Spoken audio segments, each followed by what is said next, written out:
When my wealthy in-laws sabotaged my career because I refused their control, I never expected my wife to betray me and side with them.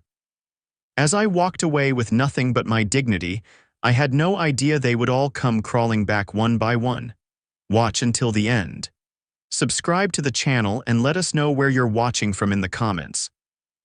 I never thought I'd be writing this. Even now, as I sit in my new apartment surrounded by boxes that contain what's left of my previous life, I still can't believe how quickly everything fell apart. But I need to get this off my chest, even if no one ever reads it. My wife Claire and I had been married for 6 years. We met in college, dated for 3 years, and everyone thought we were perfect together. I certainly did. She was smart, beautiful, ambitious, and we shared the same dreams about our future. Or so I thought. Claire's family had always been a point of tension in our relationship, although I tried my best to ignore the warning signs. They were wealthy, connected, and extremely tight-knit, the kind of family where loyalty trumps everything else, including the truth. Her father, Richard, was a successful businessman who had built his company from scratch and now sat on the boards of several corporations. Her mother, Deanna, was the perfect society wife who spent her days organizing charity galas and maintaining their family's social status. Then there was her brother, Mark, who worked for his father and was being groomed to take over the family business someday. From the beginning, they made it clear that I wasn't what they had envisioned for Claire. I came from a middle-class family, my parents were divorced, and I was working my way up in a marketing firm without any family connections to help me. Richard would often make subtle comments about my career choices or financial decisions, while Deanna would reminisce about Claire's ex-boyfriend whose family owned a yacht and summered in the Hamptons. Claire always insisted that their opinions didn't matter to her, that she chose me because she loved me, not because of what her family thought. And for a while, I believed her. We built our life together, bought a small house that we could actually afford without her parents' help, though they offered repeatedly, and were even talking about starting a family. Then came the dinner that changed everything. Richard had invited us to celebrate his company's acquisition of a smaller firm. It was a big deal for him, and the entire family was expected to attend. During dinner, he mentioned that he had convinced the board to create a new position that would be perfect for me. "It's time you started thinking about your future more seriously, Jason," he said, swirling his expensive scotch. "Especially if you and Claire are planning to have children soon." I thanked him but politely declined.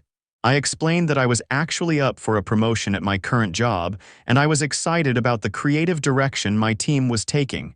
Richard's face darkened. "Creative direction doesn't pay for private school tuition or college funds, but suit yourself." The dinner continued awkwardly, but I thought that was the end of it. I couldn't have been more wrong. The next day, I received a call from my boss asking to see me in his office immediately. When I arrived, he looked uncomfortable and couldn't meet my eyes. "I'm sorry, Jason, but we're going to have to let you go," he said. I was stunned. Just the previous week, he had been praising my work and all but guaranteeing me the promotion. "Can I ask why?" I managed to say. He sighed. "One of our biggest clients threatened to pull their account if we kept you on. I tried to fight for you, but the decision came from above my head. I'm truly sorry." As I packed up my desk, I realized with a sickening feeling exactly what had happened. Richard's company had recently become a major client of the firm I worked for. This wasn't a coincidence. When I got home, Claire was already there, which was unusual since she normally worked late at her law firm. She was sitting at our kitchen table, looking worried. "My dad called," she said without preamble. "He said you were very rude to him last night and that you might be having some work problems as a result." "What happened?" I explained everything, expecting her to be as outraged as I was. Instead, she looked conflicted. "Are you sure that's what happened? Dad said he was just trying to help and you threw it back in his face." "Maybe this is a misunderstanding." I couldn't believe what I was hearing. "Claire, your father got me fired because I wouldn't take a job at his company. How is that a misunderstanding?" She shook her head. "That doesn't sound like him. He wouldn't do that." But I knew better. Over the next few weeks, I applied for dozens of positions, only to be rejected without even an interview. Richard's influence in our industry was far-reaching, and he was making sure I understood the consequences of saying no to him. Throughout all of this, Claire became increasingly distant. She started spending more time with her family, coming home late from dinners with her mother or helping Mark with a legal issue. When she was home, she was withdrawn and defensive, always on her phone texting someone she'd quickly hide from me when I entered the room. The final straw came when I discovered that Claire had been meeting with a divorce attorney. I found the emails on our shared laptop one night when she'd forgotten to log out of her account. She and her family had been discussing the Jason situation for weeks, with Richard insisting that she needed to cut her losses, and her mother reminding her that the prenup she'd insisted we sign would protect the family assets. What hurt the most were Claire's own words in those emails. "I know you were right about him all along, Dad. I should have listened. He's becoming bitter and paranoid, claiming you're somehow blacklisting him in the industry. I can't live like this anymore." Paranoid? I had lost my job, my professional reputation, and now it seemed my wife, all because I had wanted to succeed on my own merits rather than accept a handout from her father. That night when Claire came home, I confronted her with what I'd found. I expected denials, maybe even apologies. What I got instead was cold, calculated detachment. "I didn't want you to find out this way," she said, not even bothering to deny it. "But yes, I've been talking to a lawyer. This isn't working, Jason. You've changed." "I've changed?" I was incredulous. "Your father destroyed my career because I wouldn't be his puppet, and you're standing by him instead of me, your husband. And somehow I'm the one who's changed." She looked at me with an expression I'd never seen before, a mixture of pity and contempt that made my blood run cold. "My family has always looked out for me," she said quietly. "They warned me that you weren't right for me, that you were too proud for your own good. I should have listened sooner." In that moment, I realized that I had never really known my wife at all. The woman I had fallen in love with, the one who had promised to stand by me through better or worse, had been a carefully crafted illusion. The real Claire had always been her father's daughter first, loyal to her family above all else, even me. I packed a bag that night and went to stay with a friend. The next day, I withdrew half of our joint savings, the only money Richard couldn't control, and found a small apartment across town. I filed for divorce before she could, citing irreconcilable differences. The divorce proceedings were quick and clinical, just as Claire and her family would have wanted. The prenup she'd insisted was just a formality, ensured that I walked away with almost nothing from our 6 years together. She kept the house, most of our assets, and even our dog, Max, whom I'd raised from a puppy but who was officially registered in her name. I tried to rebuild my career, but Richard's influence made it impossible to find work in my field in our city. Eventually, I had to move 3 states away to start over. It was there, free from the shadow of Claire's family, that I finally began to piece my life back together. It's been 2 years since then. I've built a new career, made new friends, and even started dating again, though I find it hard to trust anyone the way I once trusted Claire.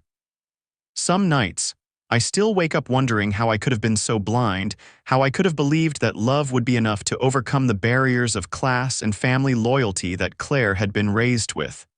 But mostly, I'm grateful. Grateful that I discovered the truth before we had children. Grateful that I found the strength to walk away with my dignity intact. And grateful, in a strange way, to Richard and his family for showing me exactly who they were and who Claire really was, before it was too late. The last I heard, Claire was engaged to the son of one of her father's business associates. I hope she's happy, though I doubt she is. People like Claire and her family don't understand real happiness. They understand power, status, and control, but not love. Not the kind that stands with you when you have nothing left but your pride and your principles. As for me, I'm still rebuilding, but for the first time in a long time, I'm doing it on my own terms. And that's worth more than all of Richard's money and influence combined. Sometimes, the greatest victory isn't in winning the battle, It's in choosing which battles are worth fighting. Claire and her family wanted me to become someone I wasn't. When I refused, they took everything they could from me, but they couldn't take who I am. And in the end, that's the only thing that really matters. I never thought my marriage would end this way. I never imagined that the woman I loved would choose her family's approval over our life together. But now, looking back, I realize it was inevitable from the start. Some gaps can't be bridged, no matter how much love you think you have. Some people can't break free of their family's expectations, no matter how much they might want to. And that's a lesson I'll carry with me for the rest of my life. 6 months after I moved away, I received a package with no return address. Inside was Max's old collar and a handwritten note that simply said, "I'm sorry." There was no signature, but I recognized Claire's handwriting immediately. I'd like to say that note meant something to me, that it provided some kind of closure. But the truth is, it was too little, too late. The time for apologies had long passed, buried beneath the rubble of what we once had. I keep the collar, though, not because I'm holding on to the past, but as a reminder of what I've survived. Of what I'll never allow to happen again. They say that what doesn't kill you makes you stronger. I don't know if I believe that anymore. But I do know this: what doesn't kill you teaches you who you really are when everything else is stripped away. And sometimes, that's enough to start again. It was a Tuesday morning when my phone rang with a number I didn't recognize. Against my better judgment, I answered. "Jason, it's Mark." Claire's brother's voice was unmistakable. Even after all this time, I almost hung up. Almost. "What do you want, Mark?" There was a pause then. "It's about Claire. She's not doing well." A part of me wanted to say that wasn't my problem anymore. But another part, the part that had once loved Claire with everything I had, couldn't form the words. "What happened?" I asked instead. "She left him, her fiancé, right before the wedding. Dad is..." "Well, you can imagine. She's staying at my place right now, but she's talking about moving away, starting over somewhere." "She mentioned your name." I closed my eyes, fighting against the tide of emotions threatening to pull me under. "Why are you telling me this, Mark?" Another pause.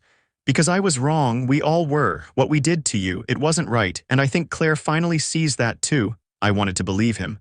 God, how I wanted to.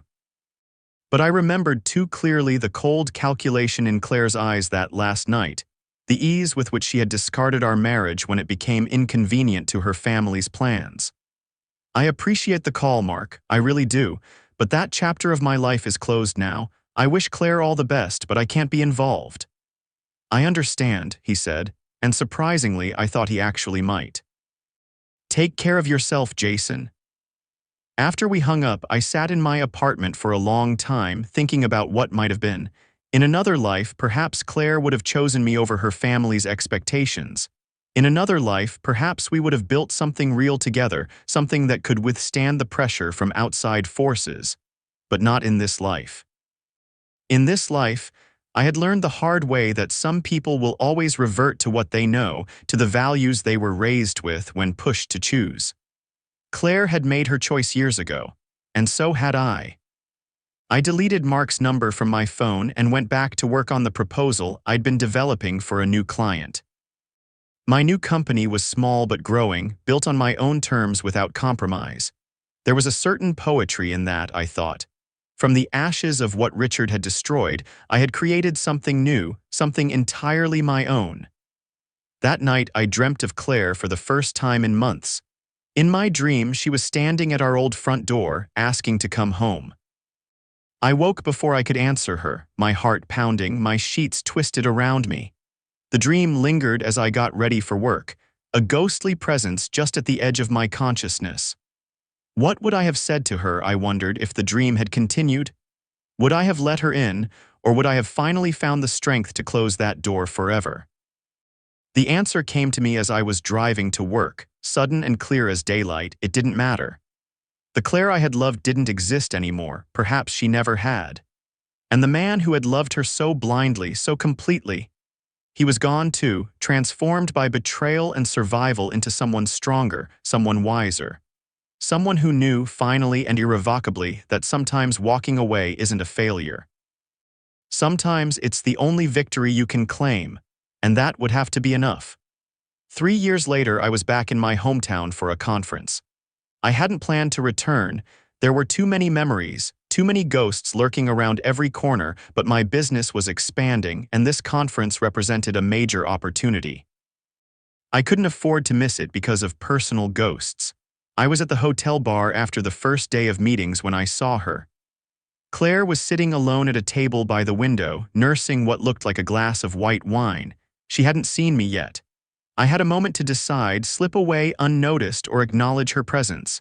Before I could decide, she looked up. Our eyes met across the crowded room, and for a second, time seemed to stop.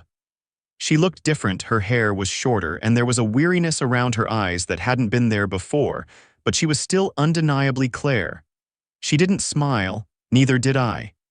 But after a moment's hesitation, she inclined her head slightly in acknowledgement. I returned the gesture, then turned back to my drink. I expected her to come over to try to speak to me. Part of me even wanted her to, if only to prove to myself that I was truly over what had happened between us. But she didn't. She finished her wine, left some money on the table, and walked out without looking in my direction again. Later that night, as I was returning to my room, I found an envelope that had been slipped under my door. Inside was a business card for Claire's new law practice in Seattle, I noticed, far from her family's influence, and a note written on the back: "I'm glad to see you're doing well. I heard about your company's success. You deserved better than what we did to you. I'm sorry." See, I stood there for a long time, holding that small piece of cardstock, feeling the weight of everything it represented. The apology I had once craved, the acknowledgement of wrong that I had needed to hear, the life that might have been ours in another world, another time. Then I placed the card on the desk, took out my phone, and sent a text to the woman I had been seeing for the past 6 months. "Miss you. Can't wait to be home." Because that's what I had now, a home. Not just a physical space, but a life I had built on my own terms, with people who valued me for who I was, not who they wanted me to be. A life that had no room for Claire or her family or the pain they had caused me. The next morning, as I checked out of the hotel, I left Claire's card on the desk in my room. I didn't need it anymore. I didn't need her acknowledgement or her apology or her regret. What I needed was already mine, the knowledge that I had survived, that I had rebuilt, that I had found the strength to create a life worth living even after everything had been taken from me. And as I drove away from that city for what I knew would be the last time, I felt something I hadn't expected: gratitude. Not for what had happened. I would never be grateful for betrayal or cruelty, but for what it had taught me about myself, about resilience, about what really matters when everything else falls away. In the end, Claire's family had tried to break me because I wouldn't bend to their will. They had taken my career, my marriage, my home, even my dog. But they had failed in the only way that truly mattered. They hadn't broken my spirit. They hadn't changed who I was at my core. And that, I realized as the city skyline receded in my rearview mirror, was the greatest victory of all. 5 years to the day after I left Claire, I received an email from a name I didn't recognize. The subject line read simply, "From Richard." My first instinct was to delete it unread. What could Claire's father possibly have to say to me after all this time? What right did he have to intrude on the life I had so carefully rebuilt? But curiosity got the better of me. I opened the email. "Jason, I doubt you'll read this, and I wouldn't blame you if you didn't. What I did to you was unforgivable. I let my pride and my prejudice blind me to the man you really are. I destroyed your career and contributed to the end of your marriage because I couldn't see past my own expectations for Claire's life. I was diagnosed with stage 4 pancreatic cancer last month. The prognosis isn't good. It's funny how facing your own mortality can clarify things, show you where you went wrong. I don't expect forgiveness. I don't deserve it. But I wanted you to know that I regret what I did. And I admire what you've accomplished in spite of it. Your company's work is exceptional. You've proven me wrong in every possible way. Claire doesn't know I'm contacting you. She and I haven't spoken in years, not since she walked away from the marriage I arranged for her and moved across the country. Another mistake I made, underestimating my daughter's strength. She is more like you than I ever realized. I'm not asking for anything, I just wanted you to know. Richard, I read the email 3 times before closing it. I didn't respond. What could I say? That I forgave him? I didn't. That I was sorry about his diagnosis. On a human level, yes, I was sorry that anyone had to face such news. But the complicated tangle of emotions I felt toward Richard couldn't be resolved with a simple email exchange. Instead, I did something that surprised even me. I made a donation to a pancreatic cancer research foundation in Richard's name. Not because I had forgiven him, but because it seemed like the right thing to do.